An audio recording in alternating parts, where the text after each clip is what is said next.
ডুয়ার্সের বুকে পাহাড়, নদী ও জঙ্গলের এক অপূর্ব মেলবন্ধনের নাম জয়ন্তী। প্রকৃতিপ্রেমীদের কাছে এটি শুধু একটি পর্যটন কেন্দ্র নয়, বরং শহরের ব্যস্ততা থেকে দূরে কিছু শান্ত মুহূর্ত কাটানোর এক অসাধারণ ঠিকানা। জয়ন্তী ঘোরার সম্পূর্ণ ট্যুর প্ল্যান এবং জয়ন্তী নদীর সামনের সেরা 10টি রিভার সাইড হোমস্টে নিয়ে আলাদা ভিডিও রয়েছে। যদি এখনও দেখে না থাকেন তাহলে ভিডিও দুটির লিঙ্ক ডেসক্রিপশনে দেওয়া আছে, অবশ্যই দেখে নিতে পারেন। জয়ন্তী ভ্রমণ শুধু নদী ও পাহাড়ের মধ্যেই সীমাবদ্ধ নয়, প্রকৃতির আরও কাছাকাছি যাওয়ার জন্য এখানে রয়েছে জঙ্গল সাফারির রোমাঞ্চকর অভিজ্ঞতা। বন্যপ্রাণী দেখা যাবে কিনা সেটা পুরোপুরি ভাগ্যের ব্যাপার, কিন্তু ঘন জঙ্গলের ভেতর দিয়ে এগিয়ে চলার অনুভূতিটাই আলাদা। তাই আজকের এই ভিডিওতে জয়ন্তীর জঙ্গল সাফারিতে আমাদের নিজেদের অভিজ্ঞতা আপনাদের সাথে শেয়ার করছি। সাফারির সময় কি কি দেখলাম, কেমন ছিল পুরো যাত্রা, আর এই অভিজ্ঞতা আমাদের কাছে কতটা সুন্দর ছিল, সবকিছুই থাকছে এই ভিডিওতে।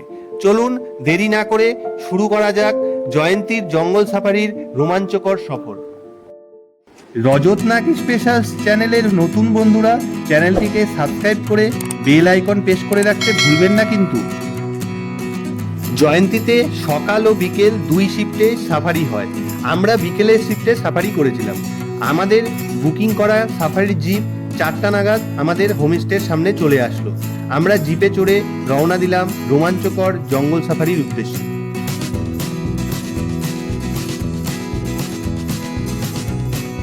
এবার সাফারি নিয়ে আপনাদের কিছু তথ্য দিই। জয়ন্তী আসলে এখানে অনেক রকমের সাফারি রয়েছে। আপনি চাইলে সকালে একটা ও বিকালে আরেকটা, এভাবে 2-3টা সাফারি করতে পারেন। এখানে মেনলি 5 রকমের সাফারি হয়: জয়ন্তী course safari, Rajabhatkhawa 25 mile safari, Chunia tower safari, Mahakal safari ও পোখরি সাফারি। আমরা এবার যে সাফারিটা করেছিলাম সেটা হচ্ছে রাজাভাত খাওয়া 25 মাইল সাফারি। সমস্ত সাফারির নাম ও কত রেট সেটা স্ক্রিনে ও ভিডিও ডেসক্রিপশনে দেওয়া আছে, আপনারা দেখে নিতে পারেন। এটা কিন্তু সরকারি রেট, সরকারের নির্দেশ অনুযায়ী কম বেশি হতে পারে, তাছাড়া কিন্তু একই থাকবে। এখানে আসার আগে সাফারি বুকিং করতে পারেন অথবা এখানে এসেও বুকিং করতে পারেন। আমি ডেসক্রিপশনে কিছু ফোন নম্বর দিলাম, আপনারা ফোন করে বুকিং করতে পারেন, অথবা যে হোমস্টেতে আপনারা থাকবেন ওনাদের বললেও ওনারা কিন্তু সাফারির ব্যবস্থা করে দেয়।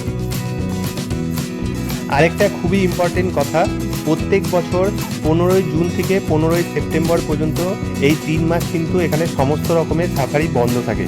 তাই সাফারি করতে চাইলে এই 3 মাস বাদ দিয়ে আসতে হবে। আর সাফারি বাদে শুধু জয়ন্তী ঘুরতে চাইলে আপনারা কিন্তু যে কোনো সময়ে এখানে আসতে পারেন। জয়ন্তীর এই অরণ্যে লুকিয়ে রয়েছে হাতি, হরিণ, ভারতীয় বাইসন, বুনো শূকর, ময়ূর, বিভিন্ন প্রজাতির পাখি সহ অসংখ্য বন্যপ্রাণীর বিচরণ ক্ষেত্র। আর ভাগ্য যদি খুব ভালো থাকে তাহলে মিলতে পারে চিতাবাঘেরও দেখা। সেই উত্তেজনা আর প্রত্যাশা নিয়েই আমাদের জিপ ধীরে ধীরে এগিয়ে চলল জঙ্গলের আরও ভিতরের দিকে।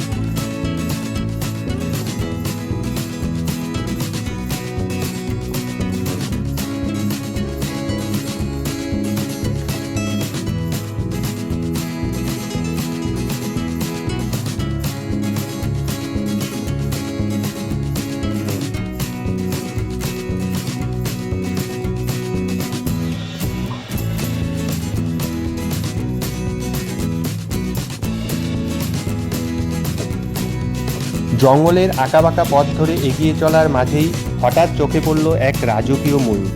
যেন প্রকৃতি নিজেই আমাদের স্বাগত জানাতে তার সবচেয়ে সুন্দর রূপটি সামনে এনে দাঁড় করিয়েছে।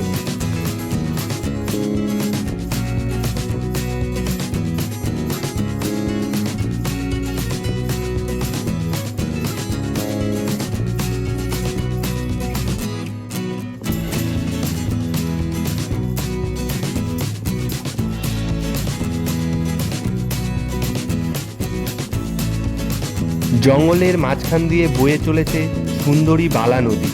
ঘন অরণ্যের নিস্তব্ধতা আর নদীর কলকল শব্দ যেন প্রকৃতির এক অপূর্ব আবহ তৈরি করেছে। সেই বালা নদীর স্বচ্ছ জলের উপর দিয়েই আমাদের জিপ ধীরে ধীরে আরও গভীর জঙ্গলের দিকে এগিয়ে চলল। আর প্রতিটি মুহূর্তে বাড়তে লাগলো নতুন কিছু দেখার উত্তেজনা।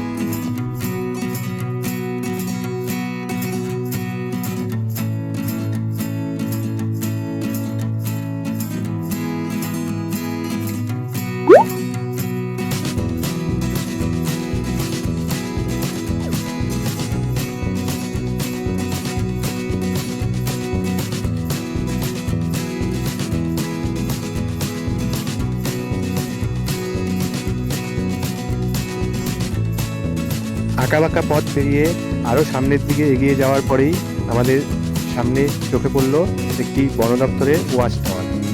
এই বন দপ্তরের ওয়াচ টাওয়ারে কিন্তু বন দপ্তরের বিভিন্ন কর্মীরা বন দপ্তরের বিভিন্ন যে বন্যপ্রাণী রয়েছে সেগুলোর দেখভালের জন্য কিন্তু এখানে থাকেন। তো ওনারা এই বনের বিভিন্ন যে পশু পাখি ও বন্যপ্রাণী রয়েছে তাদের দেখভাল করেন। তো সেই ওয়াচ টাওয়ারের পাশ দিয়েই আমাদের জিপ আরও সামনের দিকে এগিয়ে চলল।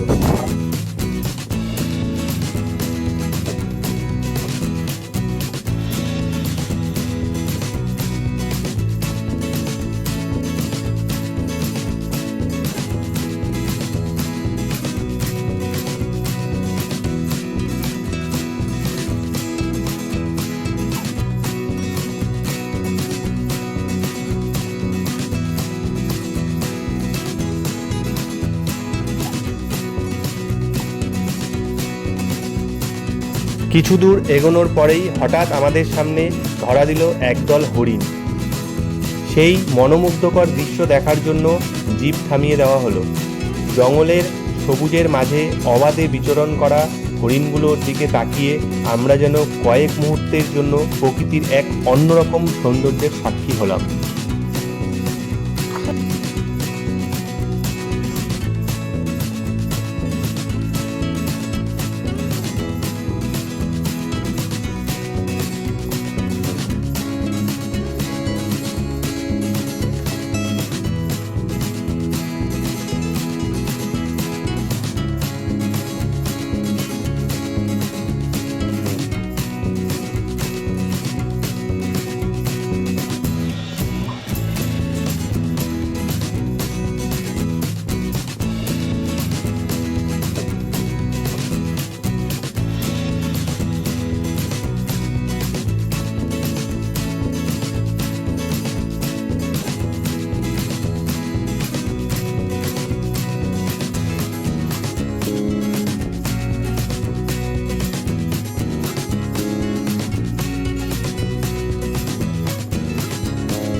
বালা নদীর মনোরম দৃশ্য উপভোগ করতে করতেই আরও কিছুটা এগিয়ে যাওয়ার পর আবারও দেখা মিলল একদল হরিণের। জঙ্গলের সবুজ পরিবেশে নিশ্চিন্তে ঘুরে বেড়ানো সেই হরিণগুলোর দৃশ্য যেন প্রকৃতির এক অনন্য সৌন্দর্য আমাদের সামনে তুলে ধরল।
মালা নদীর বুক চিরে আমাদের জিপ এগিয়ে চলছিল সামনের দিকে। ঠিক সেই সময় আবারও চোখে পড়ল একটি সুন্দর ময়ূরের। নদী, জঙ্গল আর সেই রাজকীয় ময়ূরের উপস্থিতি মিলিয়ে মুহূর্তটা যেন আরো বেশি মনোমুগ্ধকর হয়ে উঠেছিল।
চারপাশে শুধু গভীর নীরবতা আর প্রকৃতির রহস্যময় সৌন্দর্য, যেন প্রতিটি মুহূর্তে লুকিয়ে আছে নতুন কোনো চমক। জয়ন্তীর এই জঙ্গলের সাফারি শুধু একটি ভ্রমণ নয়, বরং রোমাঞ্চকর আর প্রকৃতির সঙ্গে এক অনন্য অভিজ্ঞতা।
জঙ্গলের অনেকটা পথ অতিক্রম করার পর আমরা পৌঁছে গেলাম একটি ওয়াচ টাওয়ারের সামনে।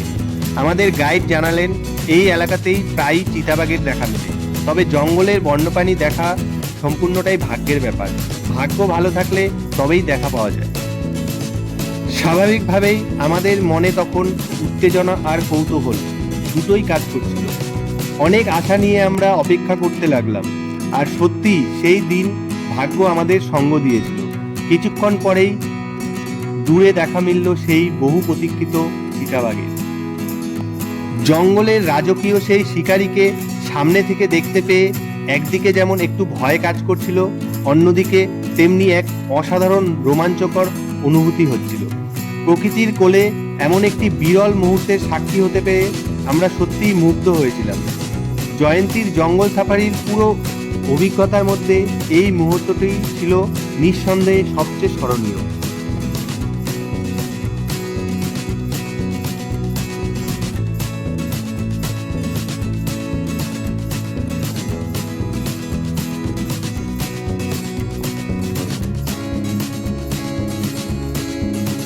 চিতাবাঘ দেখার সেই অসাধারণ অভিজ্ঞতা সঙ্গে নিয়েই আমাদের জিপ আবার সামনের দিকে এগিয়ে চলল। মন ভরে গেলেও কোথায় যেন একটা আক্ষেপ থেকেই গিয়েছিল, এতক্ষণেও হাতির দেখা পাওয়া হলো না। তাই ঠিক সেই সময় সামনের একটি জিপ থেকে খবর এলো কিছুটা সামনে নাকি হাতি দেখা গেছে। খবরটা শুনেই সবার মধ্যে আবার নতুন উত্তেজনা ছড়িয়ে পড়ল। আমরা দ্রুত সেই জায়গার দিকে এগিয়ে গেলাম এবং অপেক্ষা করতে লাগলাম। কয়েক মিনিটের প্রতীক্ষার পর অবশেষে দূরের জঙ্গলের মাঝে দেখা মিলল সেই বিশালাকার হাতি। যদিও অনেক দূর থেকে দেখতে হয়েছিল এবং সন্ধ্যা হয়ে আসছিল, তাই কিছুটা ঝাপসা দেখতে পেয়েছিলাম। তবুও বন্য পরিবেশে নিজের স্বাভাবিক আবাসে থাকা একটি হাতিকে দেখতে পাওয়ার অনুভূতিটা ছিল সত্যি অসাধারণ। তখন মনে হচ্ছিল জয়ন্তীর জঙ্গল সাফারির সব আক্ষেপ যেন সার্থক হয়ে গেল। এই পুরো সাফারিটিকে স্মরণীয় করে তোলার পেছনে আমাদের জিপের ড্রাইভার দাদা ও গাইড দাদার অবদান ছিল সত্যিই অসাধারণ। আমাদের যত বেশি সম্ভব বন্যপ্রাণী দেখানোর জন্য অনেকটা অতিরিক্ত পথও আমাদেরকে ঘুরিয়েছেন। তাদের প্রতি রইল আন্তরিক ধন্যবাদ ও কৃতজ্ঞতা। চিতাবাঘ, হাতি, অনেক হরিণ সব কিছু দেখে সুন্দর অভিজ্ঞতা নিয়ে আমরা ফিরে চললাম আমাদের হোমস্টের দিকে। আমাদের ফিরতে ফিরতে সন্ধে নেমে এসেছিল জঙ্গলের বুকে। সব মিলিয়ে আমাদের জঙ্গল সাফারির অভিজ্ঞতা ছিল সত্যিই দারুণ, রোমাঞ্চকর এবং আজীবন মনে রাখার মতন। আমাদের এই সাফারির ভিডিওটি এখানেই শেষ হচ্ছে। আপনাদের ভিডিওটি ভালো লাগলে লাইক, কমেন্ট, শেয়ার করবেন। আর চ্যানেলে নতুন হয়ে থাকলে অবশ্যই চ্যানেলটি সাবস্ক্রাইব করে বেল আইকন প্রেস করে রাখবেন। আবার দেখা হবে নতুন কোনো ভ্রমণের গল্প নিয়ে। ততক্ষণ সকলে ভালো থাকবেন, সুস্থ থাকবেন। ধন্যবাদ।